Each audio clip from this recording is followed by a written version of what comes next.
பண்ற? என்ன சாப்பிடுற? அட பாவி, இதை முன்னாடியே வாங்கிட்டு வந்துருந்தா புள்ளைய கொஞ்சம் சாப்பிட்டுருக்க மாட்டானுங்க.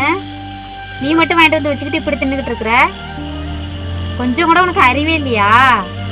எப்படிதான் புள்ளைகளை விட்டுட்டு திங்கிறதுக்கு இப்படி உனக்கு மனசு வருது? கொஞ்சம் நேரத்தோட வாங்கிட்டு இருந்தா அவனுங்களும் சாப்பிட்டுருப்பானுங்களே. பஸ்ஸை விட்டு இறங்கின மணி 9 மணி ஆகிட்டு, வேலை முடிஞ்சு பஸ்ஸை விட்டு இறங்கி அதெல்லாம் பார்த்தேன், புரட்டா இருந்துச்சு. சரி, எல்லாருக்கும் நண்டி வாங்கிட்டு வந்தேன். சரி, இவனை தூங்கிட்டானுவான், அதனால நான் சரி எனக்குள்ள சாப்பிட்டுட்டு இருக்கேன். நான் என்ன பண்ணுறது, வேலை முடிச்சுட்டு வந்து லேட் ஆகிட்டு. தின்னு தொலை. இந்த மாதிரி புரிஞ்சுக்காம பேச வேண்டியது, அப்புறம் பின்னாடி வருத்தப்பட வேண்டியது. பின்புத்தி தான் போலீஸ்